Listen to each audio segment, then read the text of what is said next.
ठाण्याची संस्कृती म्हणजे विहंग संस्कृती आर्ट फेस्टिवल आणि दरवर्षी लोक आतुरतेनं वाट बघत असतात। आमचा एक फेस्टिवल संपला की दुसरा फेस्टिवल कधी होईल आणि त्याची तारीख कधी जाहीर होईल याची लोक प्रतीक्षा करत असतात। मी ठाणेकरांचा आणि प्रामुख्याने महाराष्ट्रातील सगळ्या कलाप्रेमींचा मनापासून आभार व्यक्त करतो, त्यांचं स्वागत करतो या फेस्टिवलचा अध्यक्ष या नात्यानं।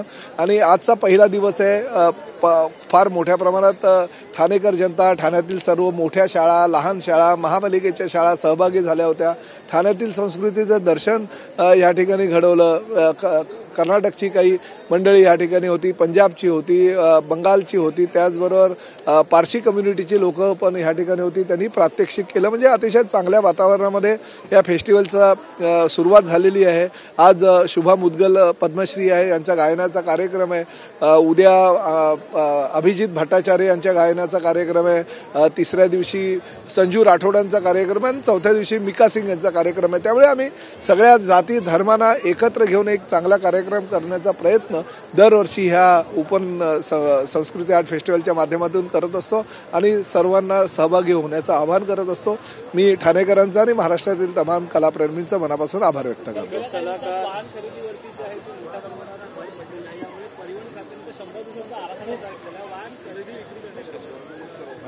नाही, 100 दिवसाचा आराखड्यामध्ये आम्ही ते प्रस्तावित केलेलं आहे की एखादं नवीन वाहन खरेदी करताना त्याला पार्किंगची व्यवस्था आहे की नाही ही जबाबदारी त्या वाहन धारकाची असेल।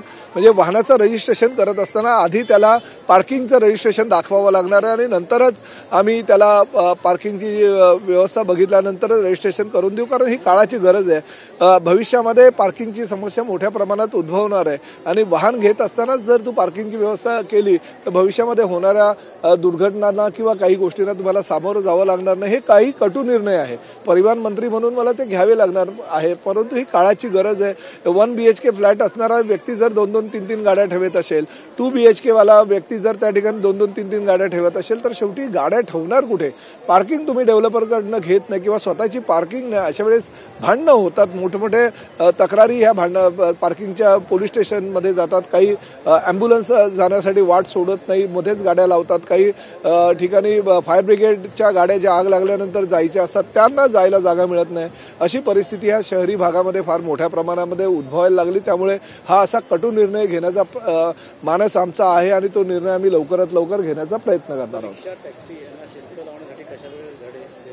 नाही, आणि बघा आता शेवटी 15 दिवस झाले परिवहन मंत्र्यांचा कार्यभार घेऊन आणि शेवटी प्रताप सरनाईक सुद्धा एक रिक्षावाला 8 वर्ष रिक्षा चालवत असताना आज परिवहन मंत्री झाला। मी काही 1-2 दिवस रिक्षा चालवत नव्हतो, मी आणि शिंदे साहेब आम्ही दोघे 7-7, 8-8 वर्ष रिक्षा चालवत होतो आणि त्यामुळे रिक्षावाल्यांची जी शिस्त आहे ती शिस्त यायला पाहिजे। त्यासाठी एकनाथ शिंदे साहेबांनी मुख्यमंत्री असताना धर्मवीर आनंद दिघे साहेबांच्या नावानं महामंडळ सुद्धा स्थापन झालं आणि त्याला अतिशय चांगला प्रतिसाद रिक्षा कर्मचाऱ्यांचा यायला सुरुवात झालेली आहे। तर ते महामंडळ अजून मोठं करून त्या महामंडळाच्या माध्यमातून सर्वसामान्य रिक्षावाल्यांना आम्ही काही आर्थिक तरतूद सुद्धा करून देण्याचा आमचा प्रयत्न आहे आणि त्याचबरोबर त्यांना शिस्त लावून अतिशय चांगल्या प्रकारे लोकांना त्रास होणार नाही अशी सेवा तुम्ही द्यावी असा आम्ही प्रयत्न करणार आहे।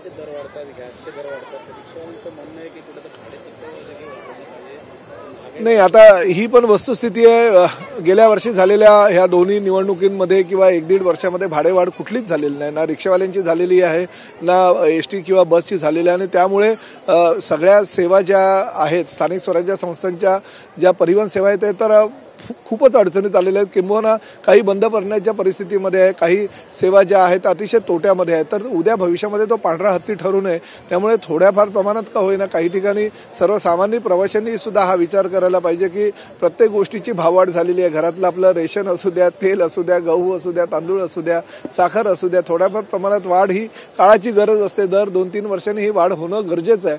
तर तशा पद्धतीनं आम्ही प्रयत्न करू की चांगला प्रस्ताव जर रिक्षा संघटनांकडनं आला तर त्या बाबतीत सर्वसामान्य जनतेचे विचार घेऊन आम्ही त्या बाबतीतला योग्य निर्णय घेऊ। परिवहन सेवेमध्ये पाहायला गेलं तर ठेकेदारांना नाहीये, त्यामुळे अनेक बसेस बंद पडण्याच्या मार्गावरती आहेत। नाही, हे आमच्या ST महामंडळामध्ये तशा प्रकारचं काही नाहीये। ST महामंडळामध्ये ते ठाणे महानगरपालिकेच्या परिवहन सेवेमध्ये कदाचित असेल, त्या बाबतीतला निर्णय आम्ही आमचे नरेश म्हस्के साहेब ते बघतात, त्यामुळे त्यांच्याशी चर्चा करून निर्णय घेऊ।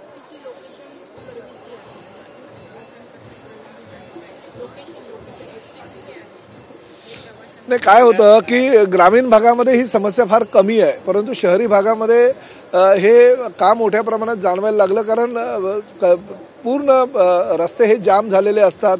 एसटी पोचायला सुद्धा 2-2, 1-1, 1.5 तासाचा कालावधी लागतो आणि त्यामुळे ही प्रवाशांना गैरसोय होते.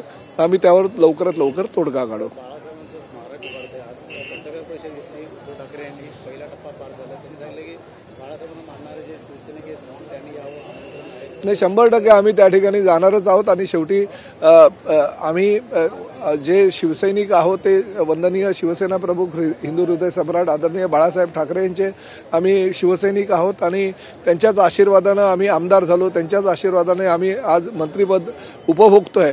त्यामुळे आमचं कर्तव्य आहे त्या ठिकाणी बाळासाहेबांचं स्मारक ज्या ठिकाणी असेल त्या ठिकाणी कुठल्याही प्रकारचं राजकारण येणार नाही. किंबहुना एकनाथ शिंदे साहेब तर असं म्हणाले होते की जर बाळासाहेबांच्या स्मारकाला अजूनही काही निधी आवश्यकता असेल तर तो राज्य शासनाच्या वतीनं खर्च केला जाईल, परंतु देशामध्ये नसेल असं चांगलं स्मारक बाळासाहेबांचं ते शिवाजी पार्कला झालं पाहिजे आणि सर्व शिवसैनिक आम्ही त्या ठिकाणी जाऊ.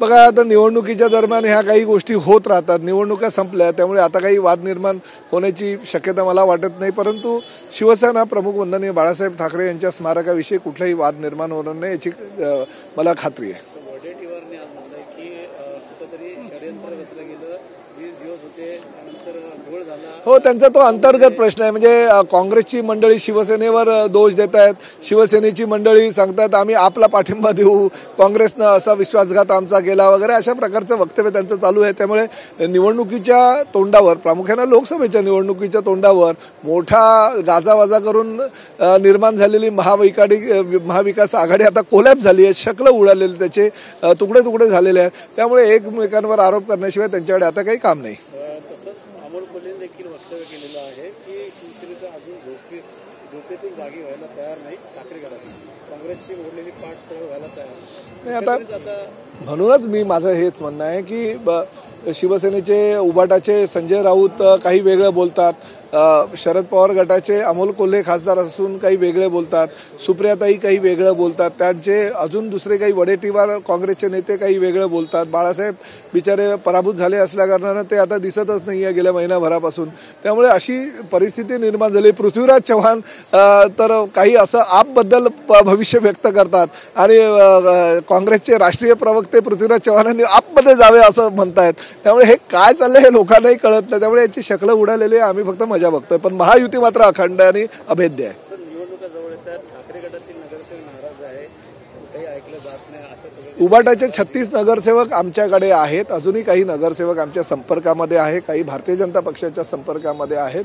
निवडणुका अजून लागलेल्या नाही आहेत, परंतु निवडणूक जेव्हा लागतील महानगरपालिकेच्या त्यावेळेस तुम्हाला चित्र दिसेल की उबाटाकडे स्वतःचे असे काही मोजके नगरसेवक, 1 आकडे शिल्लक राहतील, परंतु 2 आकडे त्यांच्याकडे शिल्लक राहणार नाही अशी परिस्थिती आज त्यांच्या नगरसेवकांमध्ये आहे. हो, महायुतीमध्ये कामं ज्या पद्धतीने आम्ही करतोय, बघा मुख्यमंत्री एकनाथ शिंदे साहेबांनी ज्या पद्धतीने ह्या ठाणे जिल्ह्याचा विकास केला, महाराष्ट्राचा विकास केला, आताचे मुख्यमंत्री आदरणीय देवेंद्र फडणवीस यांनी 100 दिवसाचा आराखडा तयार केला. आम्ही थांबलेलो नाही आहोत. आमच्या मंत्र्यांनी शपथ घेतल्या कामाला सुरुवात केली. अतिशय जोरात मध्ये कामाला काम करत असताना लोक आमच्याकडे आकर्षित होत आहेत.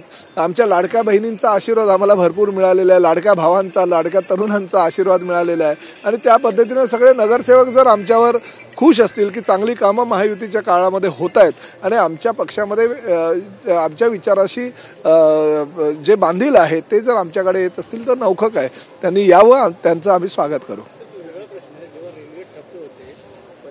सेंट्रल हार्बर लाईन कुठलाही मात्र त्यावेळेस रिक्षावाले डबल भाऊन रिक्षा घेतात आणि त्यानंतर नाही, हे फार चुकीचं आहे. फार चुकीचं आहे. अशा प्रकारे गरज आहे सर्वसामान्य प्रवाशांना म्हणून अशा प्रकारे त्याचा फायदा जर गैरफायदा कोणी घेत असेल तर ते चुकीचं आहे. त्याच्यावर कठोर कारवाई केली जाईल. परंतु एसटी महामंडळ मात्र किंवा बेस्ट असू द्या किंवा स्थानिक स्वराज्य संस्थांच्या परिवहन सेवा आम्ही त्यावेळेस रस्त्यावर उतरवतो आणि सर्वसामान्य प्रवाशांना, रेल्वेचे प्रवासी जे आहेत, जे अडकलेले आहेत, त्यांना त्यांच्या इष्टस्थळी पोहोचवण्यासाठी मदत करतो. त्यामुळे एसटी महामंडळ, परिवहन सेवा जी स्थानिक स्वराज्य संस्थांची आणि बेस्ट ह्या कामी नेहमीच पुढाकार घेते. परंतु तुम्ही सांगितलं आता त्या पद्धतीनं जर कुणी रिक्षावाले त्याचा गैरफायदा घेत असेल तर ते चुकीचं आहे. त्या रिक्षावाल्यांवर कठोर कारवाई केली जाईल.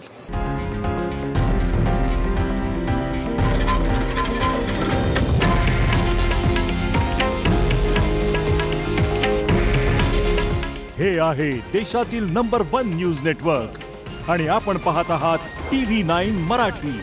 काळजी तुमची, हित महाराष्ट्राचं.